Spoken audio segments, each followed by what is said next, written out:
in Washington that impacts us here at home. In the district right now is Republican Alabama Congressman Gary Palmer, and we'll get his take on some of these stories and more. Congressman, thank you so much for joining us. Glad to be here. I just want to get right into this Donald Trump story. 2 North Carolina delegates that were Ted Cruz supporters are now giving their support to Donald Trump. And because of that, he's now made it over that magical hump of 1237. Will be, at least he has enough delegates to be the nominee. Is it time for the party to come together and unify behind Donald Trump? The party is moving in that direction. I think most of us, and I can't speak for everybody because I haven't talked to everybody, but I think most of us want to rally behind our nominee, and I think Trump has made some good hires on the campaign, particularly on the policy side. He hired John Mashburn, who was Jesse Helms' chief of staff, and Mashburn is a great guy and he's brilliant. So I think there's an atmosphere here where we want to help him.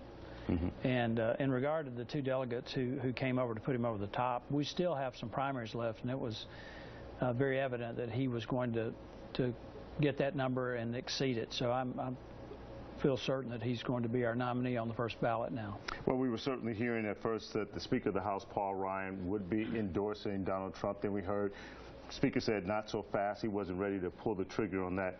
Is it time for the Speaker of the House to go ahead and get on board? I think what we need to do is enter into the negotiations with Trump. And, you know, he wrote the book, The Art of the Deal. And I don't think Donald Trump respects people who just give up the farm the first time you sit down to negotiate. That's the art of a bad deal. And what we're trying to do is make sure that our nominee understands the core principles that we're trying to govern by, and that he's in tune with that. And that's part of the negotiations that are going on. And I think, frankly, Paul Ryan has handled the situation quite well. I've gotten a little bit of pushback because I haven't endorsed Mr. Trump yet. But again, I want to make sure that he's going to be able to work with us. Right. And as I've told folks, he's got his job description. It's Article 2 of the Constitution. We have our job description, Article 1.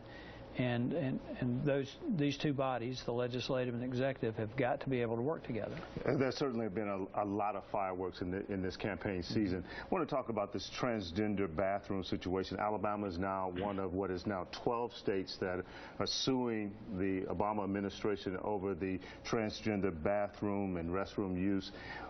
What's your take on that? I mean, I don't think you're very happy with the administration on where they're going with that. Well, I'm not happy with the administration on a number of things. It's just another example of overreach.